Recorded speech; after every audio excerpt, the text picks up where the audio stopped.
welcome to another episode of the Nonstop Review. I am your host, as always, Devon, and joining me equally as always is Rick. Hello, everybody. And as you all know by now, I hope we don't like to mince words on this edition of the podcast. So to that end, Rick, what are we doing today, buddy? Steven Universe, Season 2, Episode 16, Nightmare Hospital. 3, 2, 1, and go. I suspect we're going to do some Connie things this episode.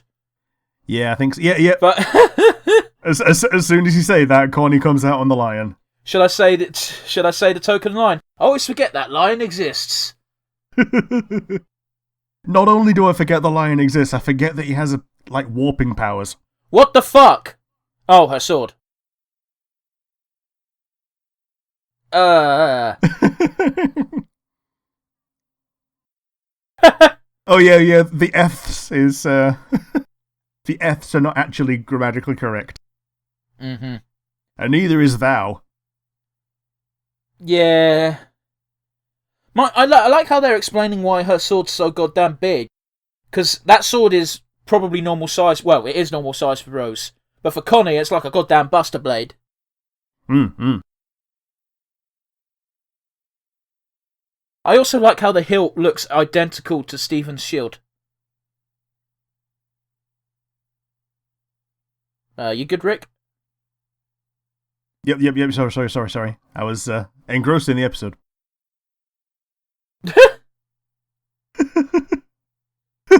Steven shitting himself. Oh, she's one of those parents, is she? Yep.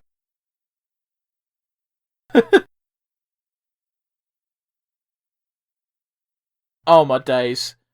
That is an awful, awful attempt at camouflaging. And yet it seems to have worked. I think it's because she's too tired to fully take in her surroundings. Mm-hmm.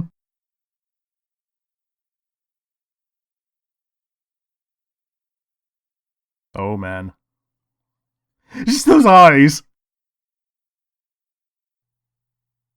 Right, yeah, because if Connie says that she got it from Stephen, then Stephen probably can't come round anymore.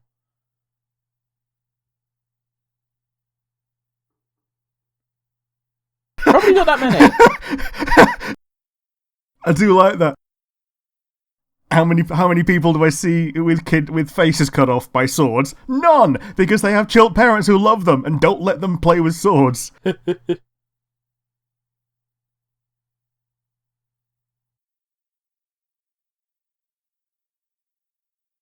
It's so funny to me that sword is bigger than her bag. Mm-hmm. She's taking it to the goddamn hospital as well. This might be a bad thing to say, but man, that sword looks like it would taste good. I mean, yeah, candy sword. Yeah. Actually, yeah, Connie's kind of got a point here. Like, that kind of person, yeah, they never change their mind, so the only way to get round a decision is to use deception and theft. Yeah. Lion liquor. How'd you get an animal to do your bidding? Fucking bribery, my friend. Dude, even in Pokemon Universe, you get Pokemon to like you by throwing fucking food at them. If that lion had waited an extra 2 seconds, Stephen could have opened the damn thing for him.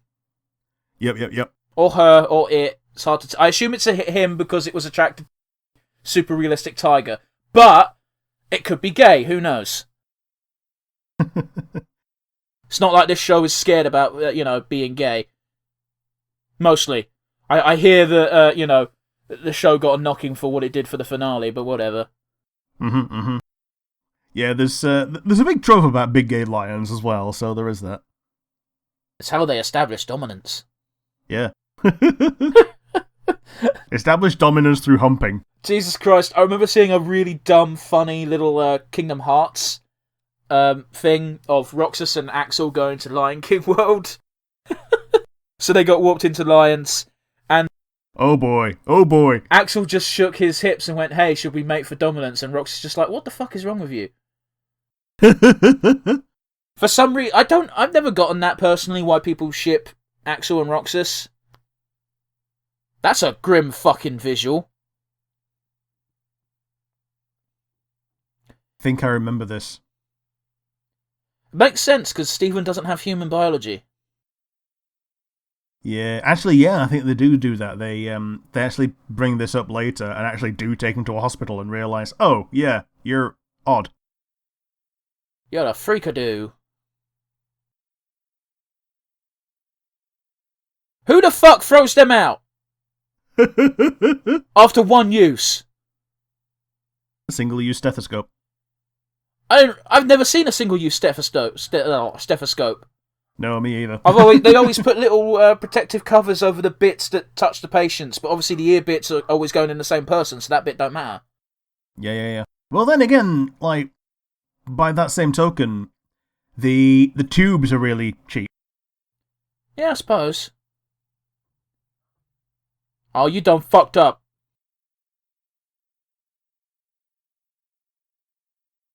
I feel kind of bad for her in this scenario, the mother. I think they're about to resolve this. Like, there's something, like, intrinsically unsettling about certain places at nighttime. Yeah, and I was going to say that it's clearly a gem monster. Mm-hmm. Right, so she thinks that the gem monsters are actual people. Yep. So it would seem. That's kind of respectable for a doctor to do. Mm-hmm. A person with 3.5 arms. And a butt for a face. Yep. And the person with no heartbeat is now coming back to life. Like, this is straight up a fucking horror film at this point. This is what zombie films do. Well, the title of the episode is Nightmare Hospital. True enough.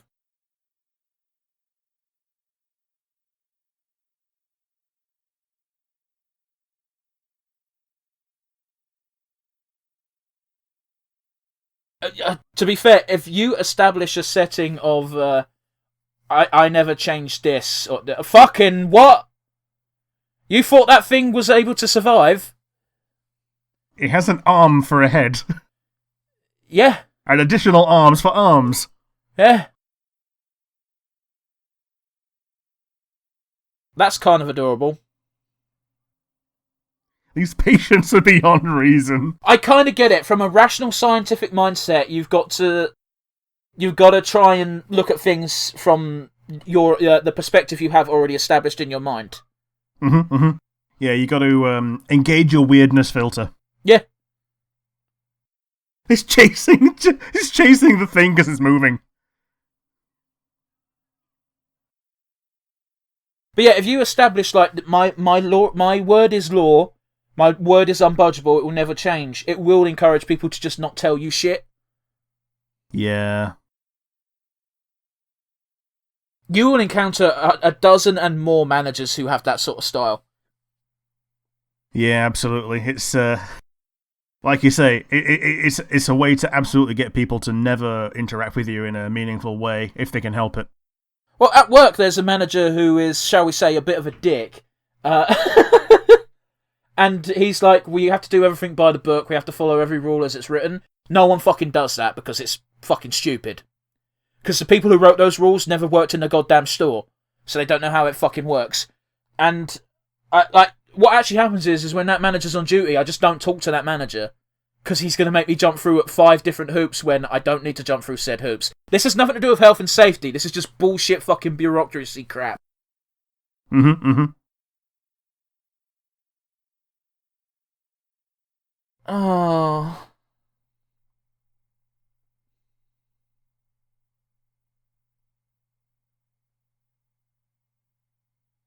To be fair, that is kind of a mindfuck.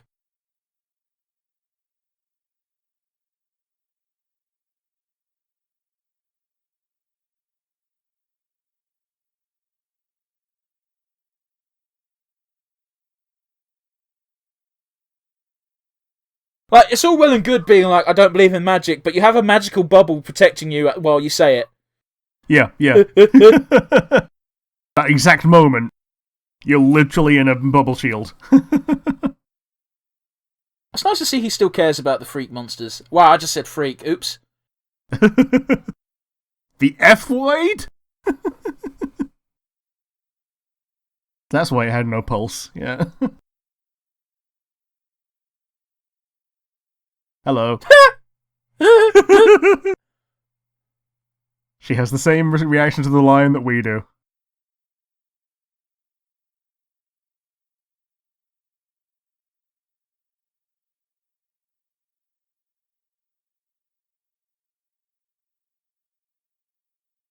Yeah, fucking little bit. It's not a we two controlling, it's am I two controlling, because the dad is a lot more chill. Yeah. That's another reality. Like, I say this as a human being, not as a parent, because I don't have kids, probably never will.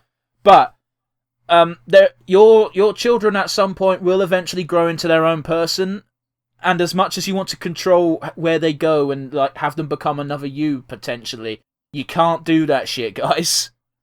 Yeah. You can't live vicariously through your kids and just hope they become a better version of yourself. Oh.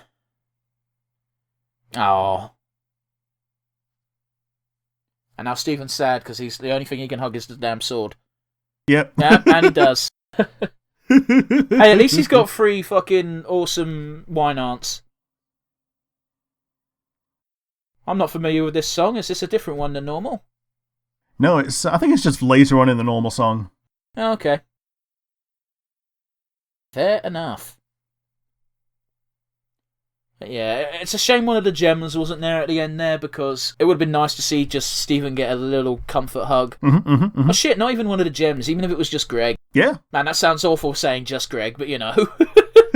Or even if the lion was a little bit less bestial and was able to nuzzle up to him or something. But yeah, we should probably not dwell on that too much and instead move on and ask, Rick, did you have a favourite moment? It's dropping the bubble and Connie just going ham. To add on to that, I did quite like the tag team manoeuvre of... It happens in a lot of things. Most recently, it's been like basically anything with Captain America, but using Stephen's shield as a jump up, as a launch pad to fucking slash some shit. Yeah. How about you? What was your favourite moment? Just the fact that, I think her name's Parinka, just the moment that she well, it wasn't even a reconciliation so much as a acceptance of her daughter and having that little hugging it out and tears in the eye and yeah, we'll move past this, we'll get on, we'll grow.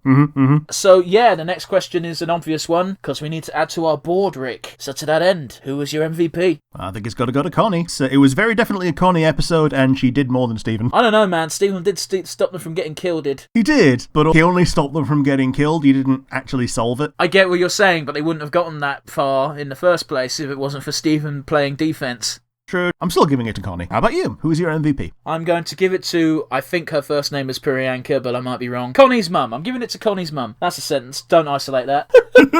Because, you know, despite the fact that she has been, up until this point, shown as being sort of like an Iron Maiden-esque character, like ice cold, doesn't budge, it's shown that given enough evidence and given enough time, and if you just talk, she's able to adapt her worldview, she's able to adapt the way she sees things, and she can accommodate stuff, changes in life. The unfortunate thing is trying to give a life lesson to kids that someone who is intractable might actually change their mind, when a lot of the time they kind of won't. It's worth trying. It's always worth trying. On that bit of a downer note, thanks Rick. We're coming to the end of our episode, so if you've made it this far, thank you very much. We always appreciate it when you watch a whole episode. And yeah, join us next week for more Steven Universe. Bye for now. Bye-bye!